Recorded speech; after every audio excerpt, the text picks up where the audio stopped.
검은 밤이었습니다. 주방의 불빛 하나만이 깜빡이는 그 시간, 정숙 씨는 남편의 지갑을 뒤적이다 한 장의 낡은 사진을 발견했습니다. 미소 짓고 있는 한 여인. 그녀의 이름은 바로 전처였습니다. 이 여자는 죽었어. 남편의 말은 얼음장처럼 차가웠습니다. 그러나 정숙 씨의 가슴속 어딘가에서는 그 말이 거짓이라는 걸 이미 알고 있었습니다. 오늘 이 이야기를 끝까지 들으시면 여러분도 분명 눈물을 흘리게 될 것입니다. 사랑이 얼마나 잔인할 수 있는지, 그리고 진실이 얼마나 아플 수 있는지를 깨닫게 되실 테니까요. 이야기 시작 전 구독과 좋아요 부탁드립니다. 정숙 씨는 50대 중반의 여성입니다. 평생 혼자 살아온 독신이었죠. 첫 결혼을 하지 못한 채 나이가 들어가며 혼자서도 충분히 행복하다고 생각했어요. 작은 꽃집을 운영하며 조용하고 평온한 삶을 살고 있었습니다. 그런 정숙 씨에게 운명적인 만남이 찾아왔어요. 기호 씨를 처음 만난 건 꽃집에서였습니다. 52세의 기호 씨는 정중하고 신사적인 모습으로 정숙 씨의 마음을 사로잡았어요. 꽃을 좋아한다며 자주 가게에 들렀고 정숙 씨와 차 한 잔을 하며 대화를 나누기 시작했습니다. 정숙 씨, 꽃을 다루는 모습이 참 아름다워요. 고맙습니다. 꽃들이 워낙 예쁘니까요. 아니에요. 정숙 씨가 꽃을 대하는 마음이 느껴져요. 정성이 가득하다고 할까요? 기호 씨의 따뜻한 말 한마디 한마디가 정숙 씨의 마음을 설레게 했습니다. 50대 중반에 찾아온 첫사랑이었어요. 정숙 씨는 조심스러웠습니다. 이 나이에 사랑이라는 감정을 느끼는 게 부끄럽기도 했고 혹시 착각은 아닐까 하는 불안함도 있었거든요. 하지만 기호 씨는 진심 어린 관심을 보여줬어요. 정숙 씨가 감기에 걸렸을 때는 약을 사다 주었고 가게 일이 바쁠 때는 도움을 주겠다고 먼저 나섰습니다. 그런 기호 씨의 모습에 정숙 씨는 점점 마음을 열어갔어요. 2달 정도 지났을 때 기호 씨는 자신의 과거를 털어놓기 시작했습니다. 이혼 경험이 있다고 했어요. 그것도 아주 아픈 경험이었다고 말했습니다. 내 전처는 3년 전에 교통사고로 세상을 떠났어. 이혼하고 나서도 미안한 마음이 많았는데 화해할 기회도 없이 그렇게. 기호 씨의 목소리에는 깊은 슬픔이 담겨 있었어요. 정숙 씨는 그의 아픔을 느꼈습니다. 많이 힘드셨겠어요. 그런 일을 겪으시고 정숙 씨가 있어서 다시 살아갈 힘이 생기는 것 같아요. 혹시 저와 함께 새로운 시작을 해볼 생각은 없나요?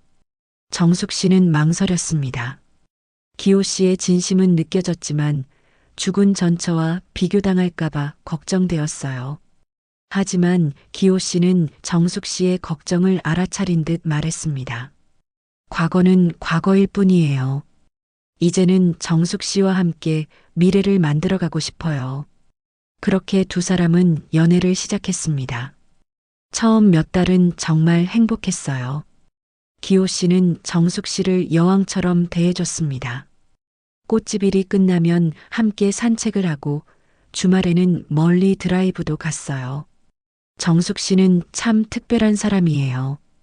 이런 마음을 느껴본 적이 없어요. 저도요. 이런 게 사랑인가 봐요. 5해의 연애 기간 동안 두 사람은 서로를 깊이 알아갔습니다. 기호 씨는 정숙 씨에게 프로포즈했고 정숙 씨는 그의 상처마저 품어주고 싶다는 마음으로 결혼을 결심했어요. 하지만 한 가지 조건이 있었습니다. 기호 씨에게는 전 부인과의 사이에서 태어난 고등학생 아들이 있었는데 아들이 성인이 될 때까지는 혼인신고를 미루자고 했던 것이죠. 아들이 아직 어려서 충격을 받을까봐 걱정돼. 조금 더 기다려줄 수 있을까? 물론이에요. 아이가 가장 중요하죠. 정숙 씨는 이해한다고 했지만 마음 한구석에서는 약간의 불안함을 느꼈어요. 하지만 사랑하는 사람을 위해서라면 기다릴 수 있다고 생각했습니다. 드디어 함께 살게 된 첫날. 정숙 씨는 설렘과 긴장으로 잠들지 못했어요. 50대 중반에 시작하는 새로운 인생이었거든요. 기호 씨와 함께 꾸며놓은 새 집은 작지만 아늑했습니다. 하지만 함께 살기 시작한 첫날부터 무언가 조금씩 어긋나기 시작했습니다. 기호 씨의 입에서는 하루가 멀다 하고 전처 이야기가 나왔어요. 처음에는 그냥 추억 이야기인 줄 알았는데 점점 비교하는 말투로 바뀌어 갔습니다. 우리 전처는 내가 말 안 해도 물컵이랑 리모컨 챙겨줬는데 참 세심한 사람이었어. 정숙 씨는 아무 말 없이 물컵을 가져다 드렸습니다. 기호 씨의 말이 자신에 대한 불만이라는 걸 느꼈거든요. 전처는 바닥에 양말 하나 안 떨어뜨렸어. 집 정리도 완벽했고 요리도 정말 잘했지. 앞으로 더 신경 쓸게요. 아니야, 그런 뜻이 아니라. 그냥 그런 사람이었다는 얘기야. 하지만 기호 씨의 말에는 분명 비교의 의미가 담겨 있었어요. 정숙 씨는 점점 위축되어 갔습니다. 그의 입에서 전처라는 단어가 사라진 적이 없었거든요. 아침에 일어나서 저녁에 잠들 때까지 하루에도 몇 번씩 전처 이야기가 나왔습니다. 정숙 씨는 말없이 미소 지었지만 그 미소는 매일 조금씩 부서져 갔어요. 밤늦게 혼자 설거지를 하며 정숙 씨는 생각했습니다. 내가 뭘 잘못하고 있는 걸까? 왜 나는 항상 부족할까? 죽은 사람과 어떻게 경쟁해야 하는 거지? 정숙 씨는 더 열심히 노력했습니다.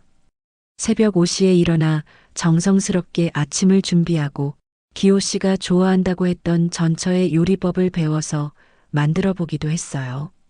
기호 씨가 좋아하는 반찬을 미리 만들어 두고 집안 구석구석 더욱 깨끗하게 정리했습니다. 하지만 기호 씨의 표정은 여전히 만족스럽지 않았습니다. 오히려 더 까다로워지는 것 같았어요. 전처는 나물도 이렇게 짜게 안 했는데 간을 좀 더 연하게 해줄 수 있을까? 죄송해요. 다음엔 더 주의할게요. 미역국도 전처가 끓여준 건 정말 맛있었는데 비법이 있었나 봐. 어떻게 만드셨는지 알려주시면 그대로 해볼게요. 정숙 씨는 자신도 모르게 계속 사과하고 있었습니다. 마치 살아있다는 것 자체가 죄라도 되는 것처럼요. 그렇게 첫 번째 해가 지나갔습니다. 정숙 씨는 점점 작아져 갔고 기호 씨는 점점 더 까다로워졌어요. 어느 날 밤 정숙 씨는 거울 앞에 서서 자신을 바라봤습니다. 거울 속의 자신은 1년 전보다 훨씬 늙어 보였어요. 웃음도 줄었고 어깨도 많이 구부정해졌습니다. 예전에 꽃집에서 환하게 웃던 모습은 온데간데 없었어요. 이게 내가 원했던 행복일까? 이게 사랑일까? 하지만 정숙 씨는 포기하지 않았습니다. 사랑이란 원래 이런 것이라고, 서로 맞춰가는 시간이 필요하다고 스스로를 다독였어요. 죽은 전처와 경쟁하는 것은 불가능하지만 기호 씨가 언젠가는 자신의 진심을 알아줄 거라고 믿었습니다. 그렇게 2년이 흘렀습니다. 정숙 씨는 기호 씨에게 완전히 맞춰진 생활을 하고 있었어요. 기호 씨가 좋아하는 음식만 만들고 기호 씨가 선호하는 방식으로 집안일을 했습니다. 자신의 취향이나 기호는 어느새 사라져버린 지 오래였어요. 그 무렵 기호 씨는 종종 밤늦게 들어오기 시작했습니다. 회사 일이 많다며 저녁 약속도 잦아졌어요. 회사 일이 많아서 늦었어. 저녁은 밖에서 먹었으니 신경 쓰지 마. 고생 많으셨어요. 맥주라도 한 잔 드릴까요? 아니야, 피곤해서 바로 잘게. 정숙 씨는 혼자 차린 저녁상을 바라보며 씁쓸함을 삼켰습니다.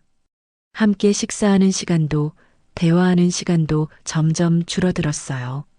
주말에도 기호 씨는 골프나 친구들과의 모임으로 바빴고 정숙 씨는 혼자 집에서 시간을 보내는 일이 많았습니다. 어느 날 저녁 기호 씨는 샤워를 하러 들어갔고 휴대전화가 거실 탁자 위에 놓여 있었어요. 정숙 씨는 평소처럼 거실을 정리하고 있었는데 그때 문자 메시지 알림음이 울렸습니다. 정숙 씨는 처음에는 무시하려 했습니다. 남편의 휴대폰을 보는 것은 신뢰를 깨뜨리는 일이라고 생각했거든요. 하지만 화면에 떠오른 발신자 이름을 보고 얼어붙었습니다. 민경이라는 이름이었어요. 기호 씨가 자주 언급하던 전처의 이름이었죠. 정숙 씨의 손끝이 떨렸습니다. 심장이 쿵 하고 떨어졌어요. 죽었다던 전처에게서 문자가 온 것입니다. 정숙 씨는 스마트폰 화면을 뚫어져라 쳐다봤습니다. 메시지 내용이 일부 보였어요. 그날 일은 해프닝이었어. 괜히 문제 만들지 말자. 정숙 씨는 전신에 소름이 돋았어요. 무슨 일이 있었다는 걸까요? 그리고 왜 죽었다던 사람이 문자를 보내는 걸까요? 3년 동안 자신이 무엇과 경쟁하며 살아왔는지 의문이 들기 시작했어요. 정숙 씨는 떨리는 손으로 휴대폰을 집어들었습니다. 잠금을 풀고 메시지를 확인해야겠다는 생각이 들었어요. 하지만 손가락이 떨려서 제대로 조작할 수가 없었습니다. 그러다가 실수로 통화 버튼을 눌러버렸어요. 여보세요? 정숙 씨는 가슴이 터질 것 같았지만 용기를 내서 말했습니다. 누구세요? 기호 씨 전화 맞죠? 전화 너머 여성의 목소리가 들렸어요. 분명 살아있는 사람의 목소리였습니다. 네. 저는 기호 씨와 함께 사는 정숙이라고 해요. 혹시 민경 씨인가요? 아, 네, 저예요. 기호 씨 전처예요. 세상이 무너지는 소리가 들렸습니다. 정숙 씨는 가슴이 터질 것 같았어요. 3년 동안 죽은 사람이라고 믿고 있던 전처가 살아서 기호 씨와 연락하고 있었던 거예요. 전처님께서는 돌아가신 걸로 알고 있었는데, 네, 무슨 말씀이세요? 저 멀쩡히 살아있는데요? 기호 씨가 뭐라고 하던가요? 민경 씨도 당황한 목소리였어요. 마치 자신이 죽었다고 알려진 것에 대해 전혀 모르는 듯 했습니다. 그 순간 정숙 씨는 모든 게 거짓이었다는 걸 깨달았습니다. 3년간 자신이 죽은 사람의 그림자와 경쟁하며 살아왔다고 생각했는데 알고 보니 살아있는 전처가 있었던 거예요. 그리고 그 전처와 기호 씨는 여전히 연락하고 있었던 것입니다. 혹시 어제 무슨 일이 있었나요? 문자 내용을 보니 정숙 씨는 떨리는 목소리로 물었습니다. 그게 어제 기호 씨가 갑자기 찾아왔어요. 술에 취해서요. 외롭다고 힘들다고 하면서 그래서 술 한 잔 더 마시고 집에 보냈는데 그 과정에서 실수가 있었어요. 어떤 실수요? 그냥 술김에 잘못했어요. 정말 미안해요. 기호 씨가 외롭다고 해서 저도 한때 정이 있던 사람이라 더 이상 들을 수 없었습니다. 정숙 씨는 무릎에 힘이 빠져 그 자리에 주저앉았어요.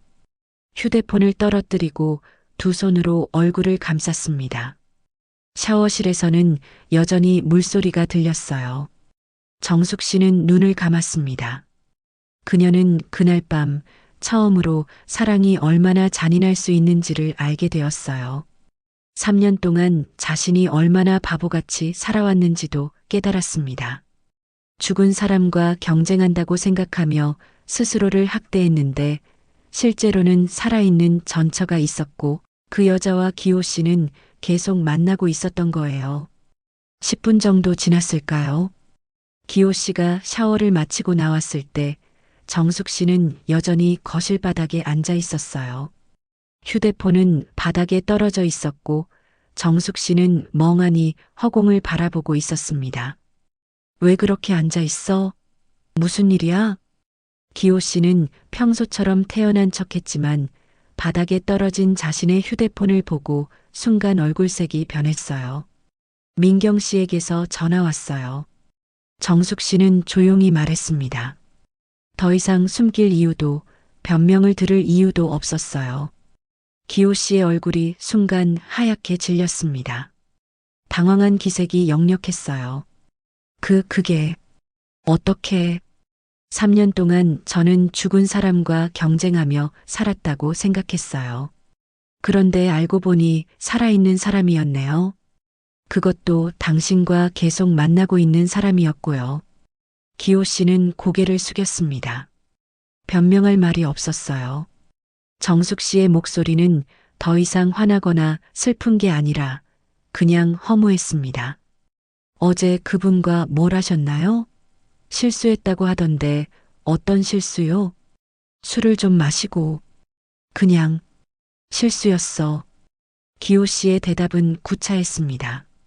더 이상 거짓말로 둘러댈 수도 없는 상황이었어요. 정숙 씨는 웃었습니다. 하지만 그 웃음은 울음보다 더 슬펐어요. 3년간 자신이 얼마나 바보였는지를 깨닫는 순간이었습니다. 그날 밤 정숙 씨는 잠들지 못했어요. 옆에서 코를 고는 기호 씨를 바라보며 생각했습니다. 이 사람이 내가 사랑했던 사람이 맞을까? 아니, 내가 정말 이 사람을 사랑했던 걸까? 며칠 동안 두 사람은 말을 하지 않았습니다. 집안의 공기는 무겁고 차가웠어요. 정숙 씨는 평소처럼 집안을 조용히 돌아다니며 살림을 했지만 마음은 이미 떠나 있었습니다. 기호 씨는 죄송한 마음과 들킨 것에 대한 당황스러움 때문에 평소보다 일찍 들어왔어요. 저녁 준비하고 있어? 뭐 도와줄까? 아니에요. 거의 다 됐어요. 그래. 고마워. 어색한 대화만 오갔습니다. 기호 씨는 정숙 씨의 눈치를 보며 조심스럽게 행동했어요. 평소 같았으면 음식에 대해 이런저런 말을 했을 텐데 이번에는 조용히 먹기만 했습니다. 일주일이 지난 어느 날 저녁 기호 씨는 작은 상자를 꺼내 정숙 씨 앞에 놓았습니다. 정숙 씨는 그 상자를 바라보며 무슨 의미인지 알 것 같았어요. 정숙아, 미안했어. 정말 미안했어. 기호 씨의 목소리에는 진심이 담겨 있는 것 같았어요. 하지만 정숙 씨에게는 더 이상 그 진심이 와닿지 않았습니다. 상자 안에는 작은 반지가 들어 있었어요. 그리 비싸 보이지는 않았지만 기호 씨 나름대로는 정성을 들인 것 같았습니다. 이게 뭐예요? 약혼 반지야. 아들이 성인이 되면 혼인신고하자. 다시 시작하자. 이번엔 정말 달라질게. 기호 씨에게는 전 부인과의 사이에서 태어난 고등학생 아들이 있었어요. 혼인신고를 미루는 이유가 아들 때문이라고 계속 말해왔었죠. 정숙 씨는 그 반지를 바라봤습니다. 받아야 할까요? 거절해야 할까요? 3년 전만 해도 이런 상황에서 정숙 씨는 기뻐했을 거예요. 하지만 지금은 달랐습니다. 민경 씨와의 통화 이후로 모든 것이 달라 보였어요. 정말 달라질 수 있을까요? 물론이야. 민경이와는 정말 끝이야. 이제 과거는 완전히 정리할게. 3년 동안 저한테 거짓말 하셨잖아요. 전처가 죽었다고 하시면서 계속 만나고 계셨던 거잖아요. 그건 정말 미안해. 처음에는 말하기 어려웠고 나중에는 말할 시기를 놓쳤어. 하지만 이제는 정말 끝이야. 정숙 씨는 긴 시간 고민했습니다.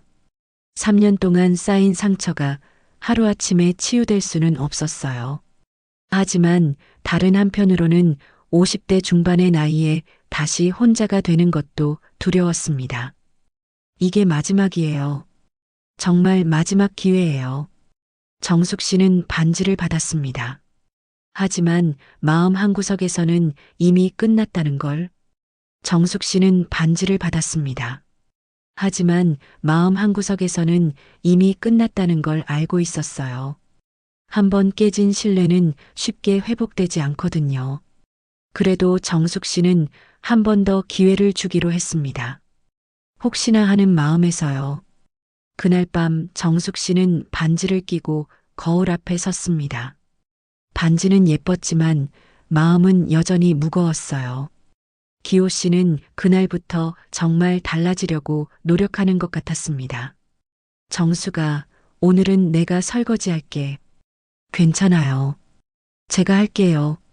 아니야, 당신이 너무 고생만 했어. 이제는 내가 더 도와줄게. 기호 씨는 실제로 집안일에 관심을 보이기 시작했어요.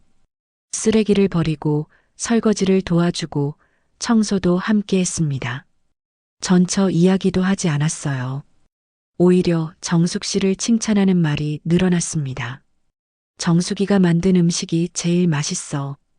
정숙이 덕분에 집이 이렇게 따뜻한 것 같아. 하지만 정숙 씨에게는 이런 말들이 예전처럼 감동적으로 다가오지 않았어요. 3년간 전처와 비교당하며 상처받은 마음이 하루아침에 치유될 수는 없었거든요. 오히려 이런 변화가 어색하게 느껴질 정도였습니다. 그렇게 두 사람은 또다시 함께 살았습니다. 기호 씨는 한동안 조심스럽게 행동했어요. 밤늦게 들어오는 일도 줄였고 휴대폰도 정숙 씨 앞에서 자연스럽게 사용했습니다. 정숙 씨도 예전처럼 웃으려고 노력했어요. 오늘 저녁은 내가 차릴게. 당신은 쉬어. 괜찮아요. 제가 할게요. 아니야, 가끔은 내가 해야지. 당신만 고생시킬 수는 없어. 하지만 둘 사이에는 보이지 않는 벽이 생겨 있었습니다. 정숙 씨는 기호 씨가 밤늦게 들어오면 혹시 또 다른 여자를 만나는 건 아닌지 의심했어요. 기호 씨가 휴대폰을 만질 때마다 누구와 연락하는 건 아닌지 신경이 쓰였습니다. 기호 씨는 정숙 씨의 시선이 예전만큼 따뜻하지 않다는 걸 느꼈죠. 믿음이 한번 깨진 관계는 작은 균열에도 쉽게 무너졌습니다. 기호 씨가 5분만 늦어도 정숙 씨는 불안해했어요. 혹시 또 민경 씨를 만나는 건 아닌지, 또 다른 거짓말을 하는 건 아닌지 의심했죠.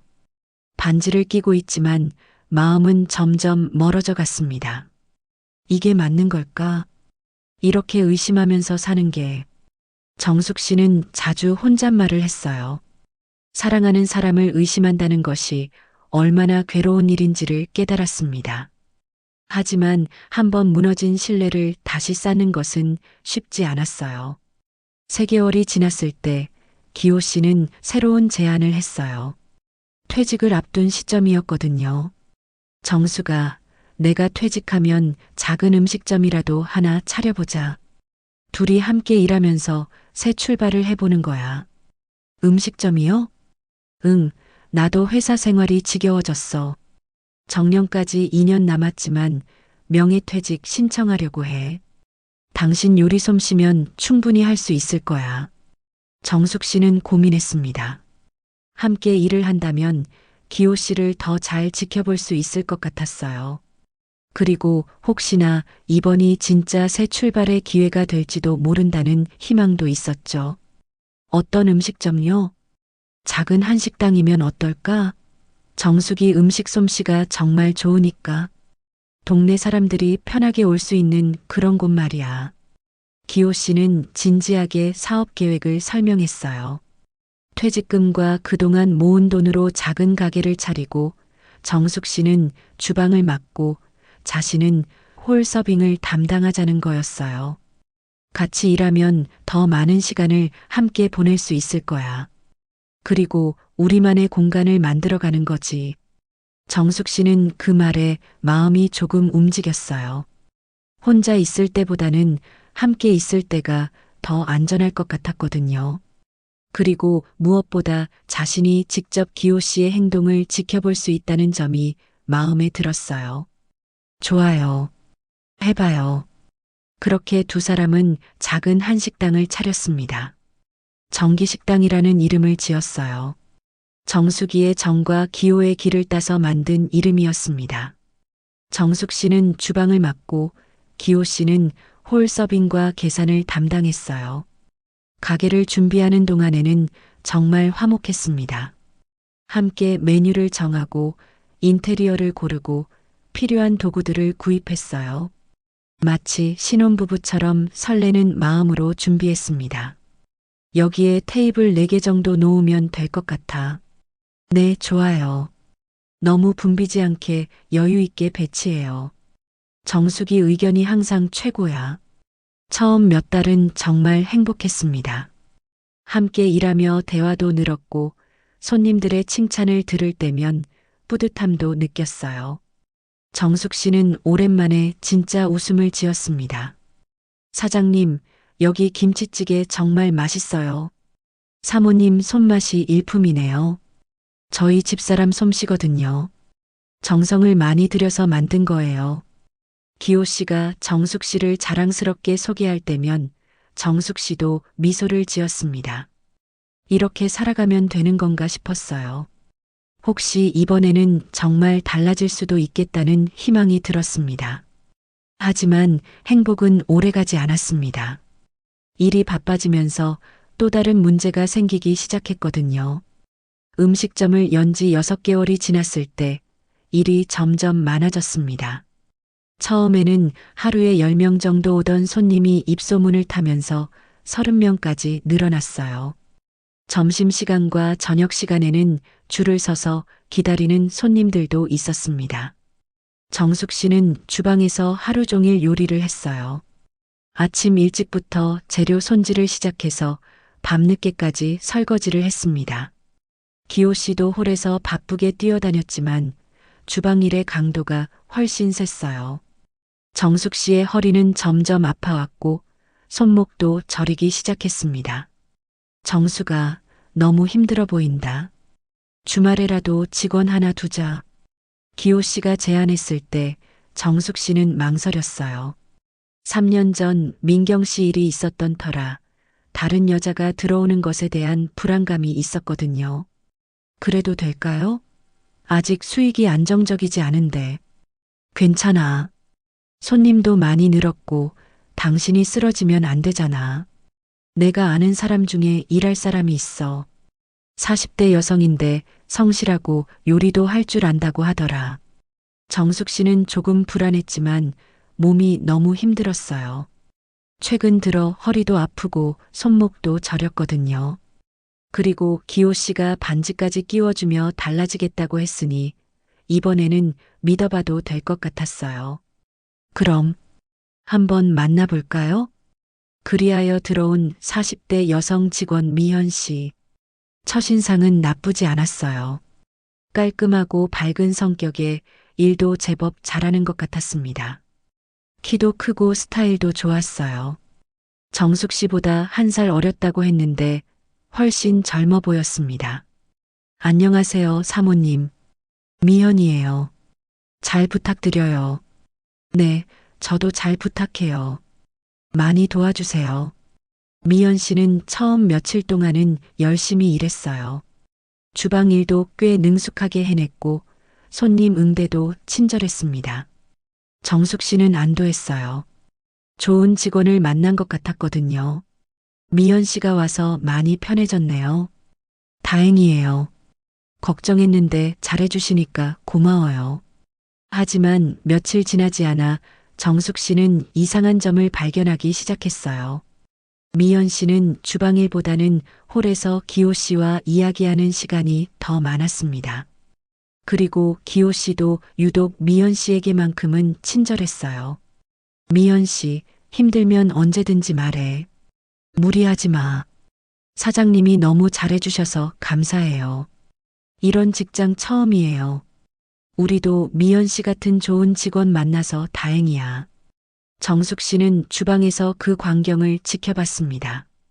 가슴 한구석이 불편했어요. 하지만 의심하고 싶지 않았습니다. 또 그런 자신이 되고 싶지 않았거든요. 3년 전 민경 씨 일로 상처받은 기억이 있어서 이번에는 달라야 한다고 생각했어요. 그런데 시간이 지날수록 이상한 일이 늘어났습니다. 미연 씨가 출근할 때면 기호 씨는 유난히 기분이 좋아 보였어요.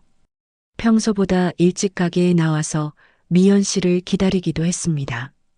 미연 씨, 오늘 좀 늦었네? 무슨 일 있었어? 죄송해요, 사장님.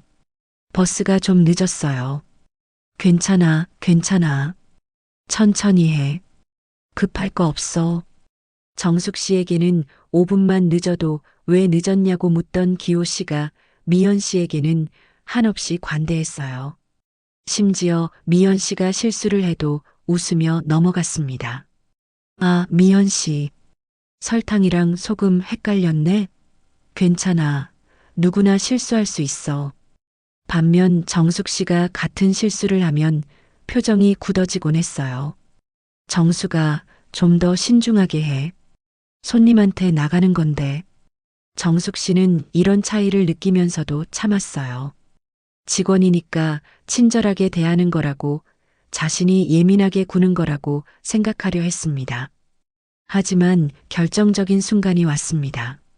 정숙 씨가 잠깐 마트에 급한 재료를 사러 간 사이 가게에 설치된 CCTV를 나중에 확인해 봤어요. 처음에는 별 생각 없이 봤는데 화면 속 풍경은 정숙 씨가 예상했던 것과 전혀 달랐습니다. 화면 속 기호 씨는 미연 씨에게 다정히 웃으며 말을 걸었습니다. 미연 씨는 휴대폰으로 게임을 하며 미소 지었어요. 주방일은 오히려 기호 씨가 다 하고 있었습니다. 설거지도 음식 준비도 모두 기호 씨 몫이었죠. 미연 씨는 의자에 앉아서 휴대폰만 만지작거리고 있었어요. 이게 뭐야? 정숙 씨는 숨이 막혔습니다. 자신이 없는 사이에 이런 일이 벌어지고 있었다니요. 미연 씨는 일을 하러 온 게 아니라 기호 씨와 시간을 보내러 온 것 같았어요. 더 충격적인 것은 기호 씨의 행동이었습니다. 정숙 씨가 있을 때는 미연 씨에게 일만 시키던 기호 씨가 정숙 씨가 없을 때는 오히려 미현 씨의 일까지 대신 해주고 있었던 거예요. CCTV 화면을 더 자세히 보니 미연 씨가 기호 씨의 어깨를 툭툭 치며 웃는 모습도 보였어요. 기호 씨는 그런 미연 씨를 보며 환하게 웃고 있었습니다. 마치 연인처럼 자연스러운 모습이었어요. 정숙 씨는 다음 날부터 미연 씨를 유심히 관찰했습니다. 정숙 씨가 주방에 있을 때면 미연 씨는 열심히 일하는 척 했어요. 설거지도 하고 재료 손질도 도와줬습니다. 하지만 정숙 씨가 잠깐이라도 자리를 비우면 미연 씨는 곧바로 기호 씨와 대화에 빠져들었어요. 사장님, 어제 그 드라마 보셨어요? 아, 그거? 나는 드라마 잘 안 보는데. 한번 보세요. 정말 재밌어요. 사장님 취향일 것 같은데요. 일주일 정도 지켜보니 패턴이 확실해졌습니다. 미연 씨는 정숙 씨 앞에서는 성실한 직원이었지만 정숙 씨가 없을 때는 완전히 다른 사람이 되었어요. 그리고 기호 씨도 정숙 씨가 보지 않을 때는 미연 씨를 대하는 태도가 달랐습니다. 정숙 씨는 직접 확인해 보기로 했습니다. 어느 날 오후 일부러 재료를 사러 나간다고 하고 10분 후에 몰래 돌아왔어요. 가게 뒷문으로 살금살금 들어가서 주방 구석에 숨어 있었습니다. 과연 예상대로였어요. 미연 씨는 기호 씨 옆에 바짝 붙어 앉아서 휴대폰 사진을 보여주며 웃고 있었습니다. 이거 제가 어제 찍은 건데 어때요? 와, 정말 잘 찍었네. 미연 씨 사진 솜씨가 좋구나. 사장님도 찍어드릴까요? 혼자 있을 때 멋있게요. 그래. 나중에 시간 있을 때. 기호 씨는 미연 씨와의 시간을 즐기고 있는 것 같았어요. 정숙 씨가 볼 때와는 완전히 다른 모습이었습니다. 편안하고 자연스러웠어요. 정숙 씨는 주저앉고 싶었어요. 세상에서 가장 익숙한 배신의 냄새가 또다시 피어올랐습니다. 3년 전 민경 씨 사건이 다시 떠올랐어요. 그때와 똑같은 패턴이었죠. 또야. 또 이런 일이. 정숙 씨는 조용히 뒷문으로 나와서 정말로 마트에 갔습니다. 재료를 사면서도 머릿속은 복잡했어요. 어떻게 해야 할지 모르겠더라고요. 이번에는 어떻게 대처해야 할까요? 그날 밤 정숙 씨는 잠들지 못했습니다. 옆에서 잠든 기호 씨를 보며 생각했어요. 이 사람은 평생 변하지 않을 거야. 반지를 끼워줘도, 새 출발을 약속해도 결국 똑같은 행동을 반복하는구나. 다음 날부터 정숙 씨는 미연 씨를 더 자세히 관찰했습니다. 그리고 확신했어요. 이 상황을 방치하면 3년 전과 똑같은 일이 반복될 거라는 거요. 하지만 이번에는 달랐습니다. 정숙 씨는 더 이상 예전의 그 순진한 여자가 아니었어요. 3년 전의 경험이 그녀를 조금 더 단단하게 만들어 놓았거든요. 이번에는 먼저 행동하기로 했습니다. 일주일이 더 지났습니다. 정숙 씨는 더 이상 참을 수 없었어요. 특히 미연 씨가 기호 씨에게 오빠라고 부르기 시작한 것을 듣고 나서는 분노가 폭발했습니다. 그날도 정숙 씨가 화장실에 잠깐 간 사이 미연 씨는 기호 씨에게 달라붙어 있었어요. 오빠, 이거 어떻게 하는 거예요? 잘 모르겠어요. 미연 씨는 애교 섞인 목소리로 기호 씨에게 물었어요. 고작 양파 썰기를 물어보는 거였는데 마치 어려운 요리를 묻는 것처럼 행동했습니다. 40대 여성이 양파를 못 썬다는 게 말이 되나요? 이렇게 하는 거야. 천천히 따라해봐. 기호 씨는 미연 씨 뒤로 가서 손을 잡고 양파 써는 법을 가르쳐 주고 있었어요. 둘의 거리가 너무 가까웠습니다. 마치 연인처럼 붙어 있는 모습이었어요. 정숙 씨는 화장실에서 돌아와 그 모습을 보고 있었습니다. 주먹을 꽉 쥐었어요. 한계였습니다. 더 이상은 못 참겠다는 생각이 들었어요. 미연 씨는 40대인데 양파도 못 써요? 정숙 씨의 목소리가 차갑게 울렸습니다.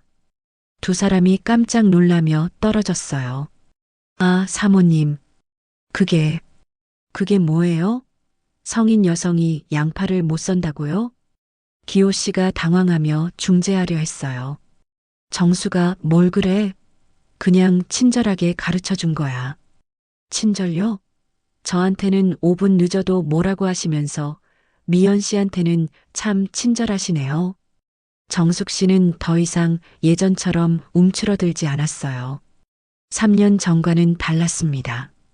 이번에는 확실하게 선을 그었어요. 그날 오후 손님이 없는 시간대에 정숙 씨는 미연 씨를 따로 불렀습니다. 미연 씨, 잠깐 얘기 좀 할까요? 네, 사모님. 무슨 일이세요? 오늘로 그만두세요. 미연 씨는 갑작스러운 말에 놀란 표정을 지었어요. 네, 왜요? 제가 뭘 잘못했는데요? 잘못한 걸 모른다면 더 큰 문제죠. CCTV 다 봤어요. 제가 없을 때 뭘 하는지 다 알고 있어요. 정숙 씨의 목소리는 차가웠지만 단호했어요. 미연 씨의 얼굴이 하얗게 질렸습니다. 사모님, 정말 무슨 말씀인지 모르겠어요. 제가 뭘... 미연 씨, 저도 여자예요. 다 보이거든요. 일하러 온 거예요. 남자 꼬시러 온 거예요? 그런 게 아니에요. 정말 40대 여성이 양파를 못 썬다고요? 휴대폰 게임하면서 사장님이 일 다 하게 만드는 게 정상인가요? 정숙 씨는 봤던 것들을 차근차근 나열했어요. 미연 씨는 점점 작아졌습니다. 더 이상 변명하지 마세요. 오늘 당장 나가시면 됩니다. 미연 씨는 당황했지만 정숙 씨의 단호한 태도에 더 이상 변명하지 못했어요. 결국 그날로 짐을 싸서 나갔습니다. 기호 씨는 저녁에 집에 돌아와서 정숙 씨에게 화를 냈어요. 왜 미연 씨를 내보냈어? 일 잘하는 사람이었는데 갑자기 왜 그런 거야? 일 잘하는 사람이요? 언제요? 정숙 씨는 더 이상 예전처럼 위축되지 않았어요. 오히려 당당했습니다. 무슨 소리야? 나는 그냥 직원한테 친절했을 뿐이야. 친절이요? 양파 써는 법을 가르쳐 준다고 그렇게 붙어서 해야 해요? 40대 여성이 양파를 못 썬다고 생각해요? 그게 그냥. 그리고 제가 없을 때 왜 미연 씨 일까지 대신 해주는 거예요? 돈 받고 일하러 온 사람인데 왜 그 사람은 앉아서 휴대폰만 만지작거리게 두는 거예요? 기호 씨는 점점 할 말이 없어졌어요. CCTV까지 확인했다는 말에 당황한 기색이 역력했습니다. 3년 전에도 그랬잖아요. 민경 씨와의 일도 그냥 실수였다고 했잖아요. 그걸 또 꺼내. 끝난 일이잖아. 끝난 일이 아니에요. 당신은 똑같은 짓을 반복하고 있어요. 사람은 변하지 않는다더니 정말 그런 것 같네요. 두 사람은 그날 밤 크게 싸웠습니다. 하지만 이번에는 정숙 씨가 일방적으로 당하지 않았어요. 3년 전의 경험이 그녀를 더 강하게 만들어 놨거든요. 내가 뭘 어떻게 했다고 그래? 직원한테 친절하게 대한 게 죄야? 친절과 어장관리는 달라요. 구분하세요. 정숙 씨는 어장관리라는 표현까지 사용했어요. 예전 같았으면 생각지도 못했을 말이었습니다. 당신 요즘 말이 너무 심한 거 아니야? 심해요? 제가 봤던 걸 그대로 말한 것 뿐인데요. 반지 끼워주면서 달라지겠다고 하신 분이 누구예요? 싸움은 밤늦게까지 계속됐습니다. 기호 씨는 자꾸 화제를 돌리려 했지만 정숙 씨는 물러서지 않았어요. 결국 기호 씨가 먼저 방을 나가버렸습니다. 정숙 씨는 혼자 남겨진 거실에서 눈물을 흘렸습니다. 하지만 이번 눈물은 예전과 달랐어요.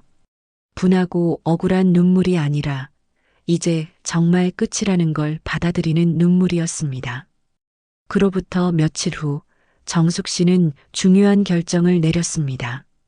더 이상 이런 관계를 지속할 수 없다고 생각했어요. 기호 씨는 평생 변하지 않을 거라는 확신이 들었거든요. 미연 씨가 나간 후에도 기호 씨는 계속 불만을 표했어요. 왜 그렇게 심하게 했어? 좀 더 부드럽게 말할 수도 있었잖아. 그럼 계속 두고 보라는 얘기예요? 그런 게 아니라, 그런 게 맞아요. 당신은 또 다른 여자와 똑같은 일을 벌이려고 했어요. 정숙 씨는 더 이상 기호 씨의 변명을 듣고 싶지 않았어요. 그날 밤 정숙 씨는 기호 씨를 거실로 불러서 마주 앉혔습니다. 이제 그만합시다. 뭘 그만한다고? 우리 관계요. 더 이상 의미가 없는 것 같아요. 기호 씨의 얼굴이 순간 굳었어요. 정수가, 너 진짜. 혼인신고는 안 했지만 10년간 함께 살았으니 재산은 반반으로 나눠야죠. 정숙 씨의 말에 기호 씨의 표정이 급변했습니다. 갑자기 일어나더니 어디서 가져온 건지 책상 밑에서 무언가를 꺼냈어요. 그것은 작은 쇠막대기였습니다. 모두 내 거야. 욕심내면 널 찢어버릴 거야. 기호 씨의 눈에는 지금까지 본 적 없는 차가운 빛이 났어요. 정숙 씨는 두려웠습니다. 하지만 그보다 더 무서웠던 건 이제 이 사람에게서 아무런 사랑도 느껴지지 않는 자신이었습니다.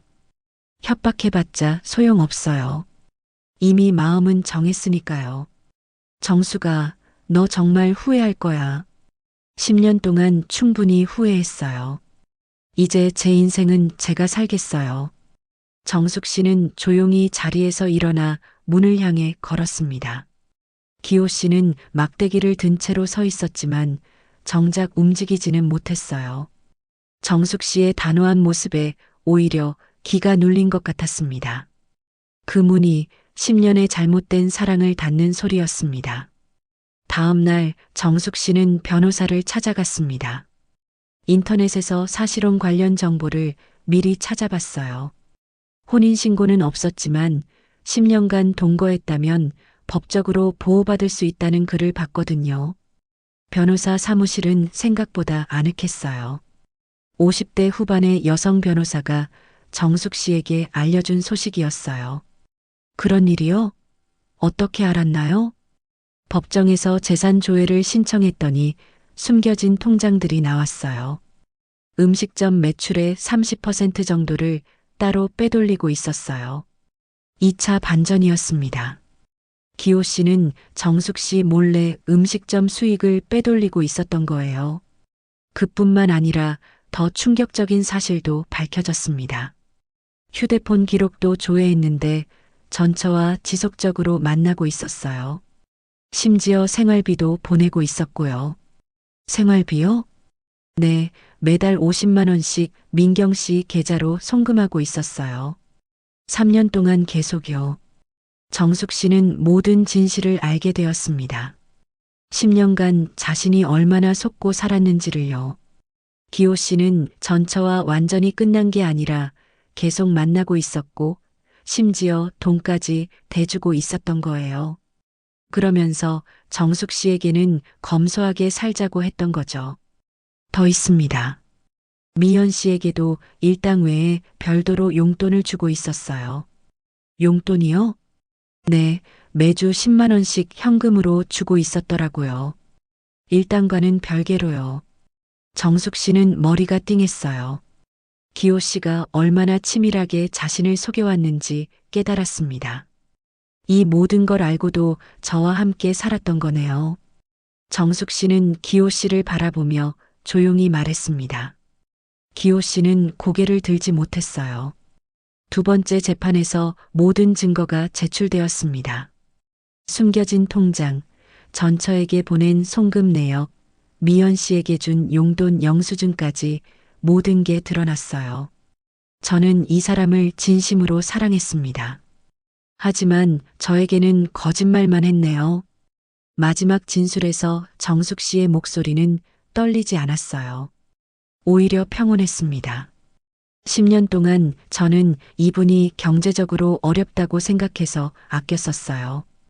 외식도 자제하고 옷도 잘 안 사입고 그런데 그 돈으로 다른 여자들을 챙겨주고 계셨네요.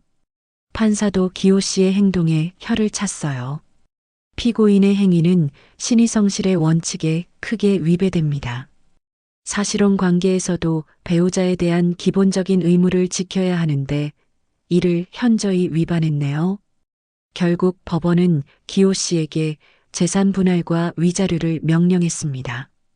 심지어 협박죄로 벌금형까지 받았어요. 숨겨둔 재산도 모두 드러나면서 정숙 씨가 받을 수 있는 금액도 처음 예상보다 훨씬 많아졌습니다. 이제 정말 새 출발할 수 있겠네요. 변호사가 축하 인사를 건넸을 때 정숙 씨는 환하게 웃었어요. 네, 정말 감사해요. 이런 결과가 나올 줄 몰랐어요.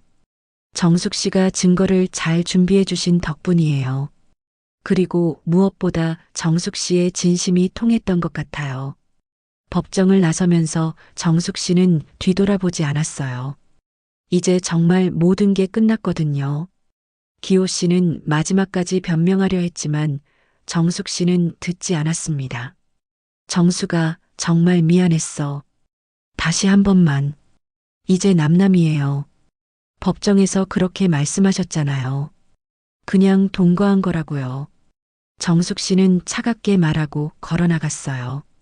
그 뒷모습은 당당했습니다. 3개월이 지났을 때 변호사로부터 연락이 왔습니다.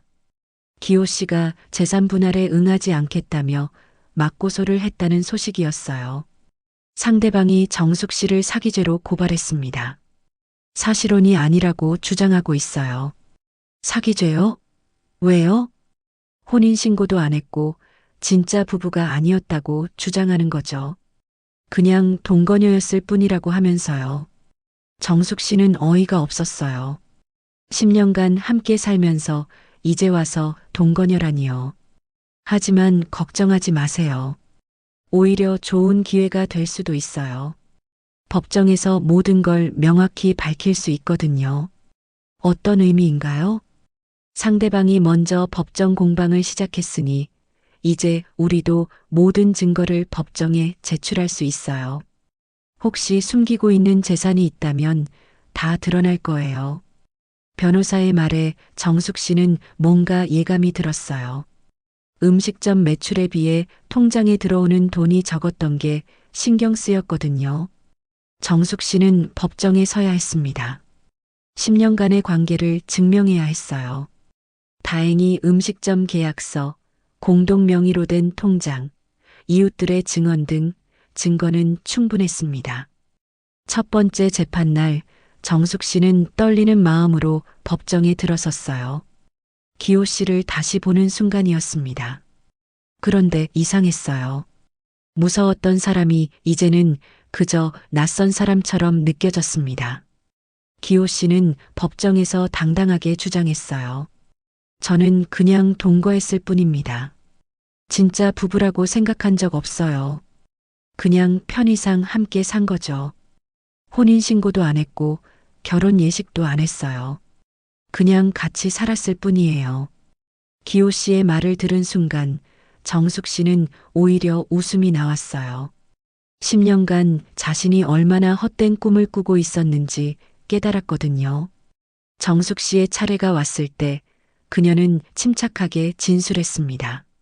저는 진심으로 가족이라고 생각했습니다. 10년간 한 집에서 살면서 음식점도 함께 운영했어요. 주변 사람들도 모두 우리를 부부로 알고 있었고요. 혼인신고를 하지 않은 이유는 상대방이 아들이 성인이 될 때까지 기다리자고 했기 때문입니다. 저는 그걸 믿고 기다렸어요.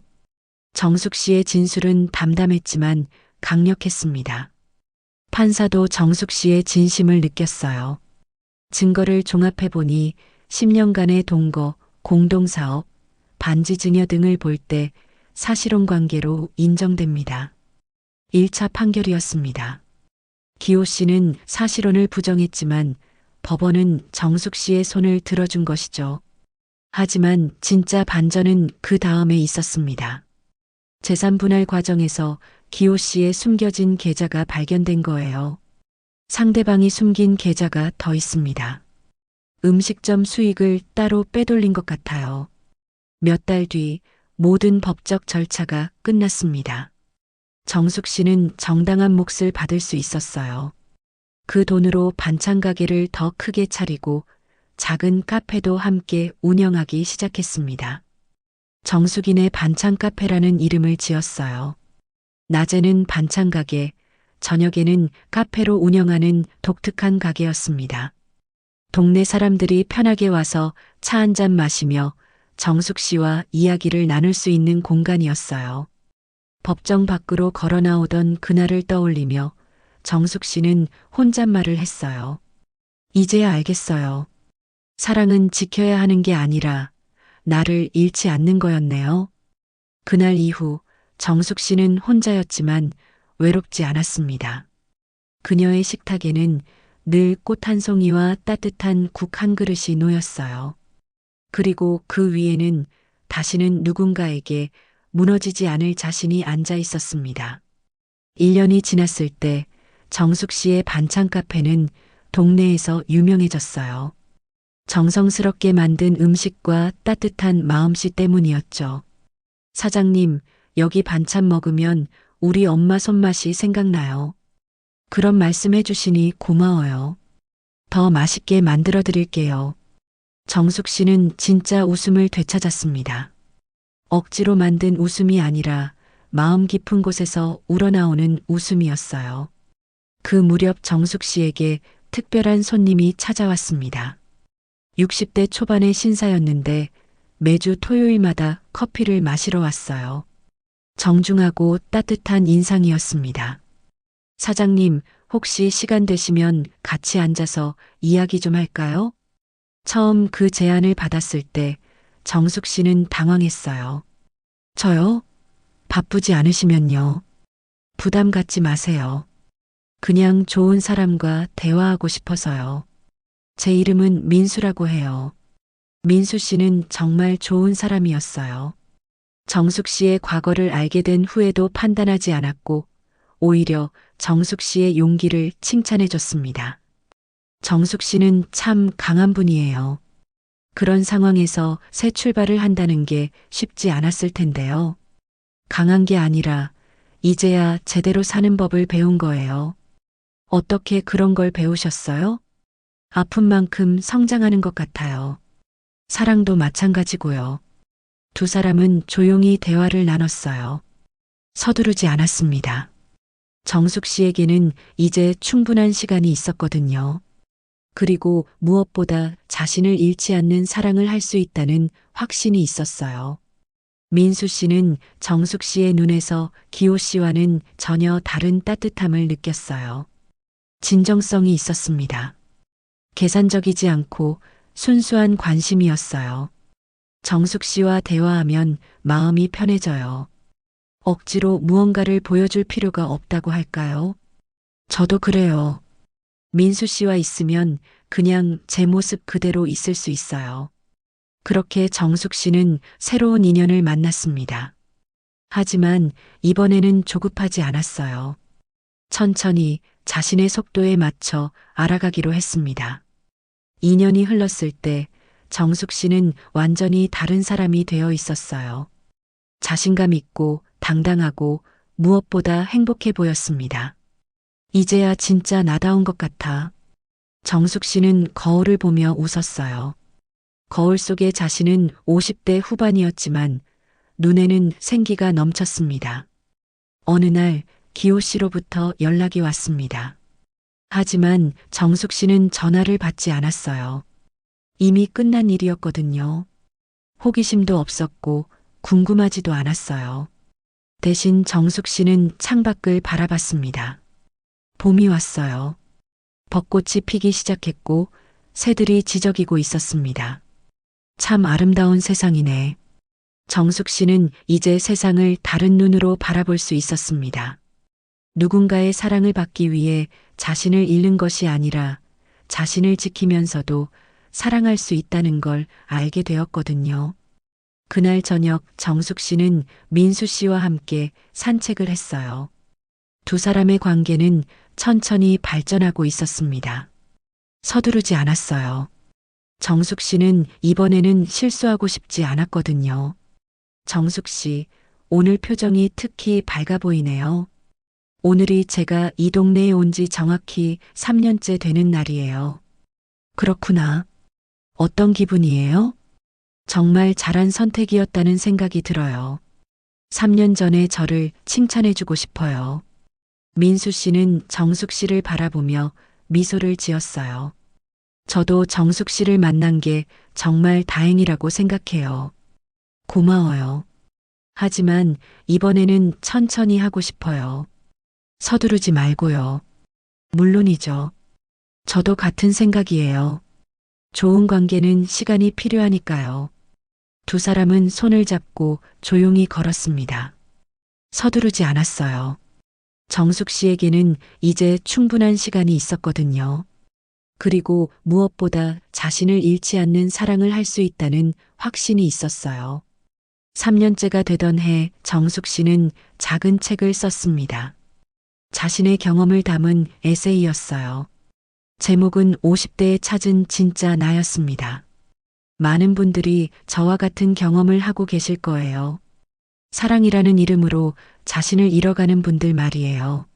하지만 진짜 사랑은 나를 더 큰 사람으로 만들어주는 거라는 걸 알았으면 좋겠어요. 책 발간 기념으로 작은 북토크를 열었을 때 정숙 씨는 자신의 이야기를 담담하게 들려줬어요. 저는 10년간 잘못된 사랑에 매달렸습니다. 하지만 그 경험이 지금의 저를 만들어줬어요. 이제는 정말 행복해요. 북토크가 끝난 후 한 50대 여성이 정숙 씨에게 다가왔어요. 선생님, 저도 비슷한 상황이에요. 용기가 안 나는데. 괜찮아요. 천천히 생각해 보세요. 중요한 건 자신을 잃지 않는 거예요. 정숙 씨는 그 여성의 손을 잡고 따뜻하게 말했어요. 자신의 경험이 누군가에게 도움이 된다는 게 뿌듯했습니다. 4년째가 되던 해 정숙 씨와 민수 씨는 조용한 결혼식을 올렸어요. 화려하지 않았지만 진심이 담긴 결혼식이었습니다. 이번에는 정말 행복할 거예요. 네, 우리 둘 다 충분히 기다렸으니까요. 정숙 씨는 이제 60세가 되었지만 그 어느 때보다 젊어 보였습니다. 자신을 지키는 법을 알았기 때문이에요. 그리고 진정한 동반자와 함께 남은 인생을 아름답게 꾸려가고 있습니다. 어느 날 정숙 씨는 우연히 기호 씨를 길에서 마주쳤어요. 기호 씨는 많이 늙어 보였습니다. 정숙 씨를 보고 당황하며 다가왔어요. 정숙아, 안녕하세요. 정숙 씨는 담담하게 인사했어요. 더 이상 아무 감정도 없었습니다. 잘 살고 있어? 결혼했다고 들었는데. 네, 행복하게 살고 있어요. 나는 많이 후회하고 있어. 그러시겠죠. 하지만 이미 늦었어요. 정숙 씨는 냉정하게 말하고 자리를 떴어요. 뒤돌아보지 않았습니다. 집에 돌아온 정숙 씨를 민수 씨가 반겼어요. 어떻게 된 거예요? 표정이 조금 어두워 보이는데. 옛날 사람을 만났어요. 별일 아니에요. 힘들었죠? 아니요. 오히려 후련했어요. 정말 끝났다는 걸 확인했거든요. 민수 씨는 정숙 씨를 따뜻하게 안아줬어요. 정숙 씨는 그 품에서 진짜 평안을 느꼈습니다. 사랑에 속은 건 죄가 아닙니다. 믿은 마음이 너무 순해서, 너무 따뜻해서 그런 겁니다. 하지만 그 마음이 상처로 변했을 땐 이제는 자신을 지켜야 할 때입니다. 오늘의 주인공 정숙 씨처럼 말이에요. 정숙 씨는 10년간 잘못된 사랑에 매달렸지만 결국 진짜 행복을 찾았습니다.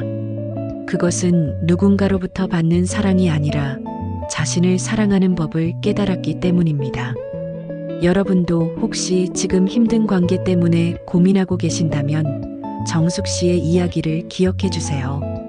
진정한 사랑은 나를 작게 만드는 것이 아니라 나를 더 큰 사람으로 만들어주는 것입니다. 50대, 60대에도 늦지 않습니다. 언제든 자신의 진짜 행복을 찾을 수 있어요.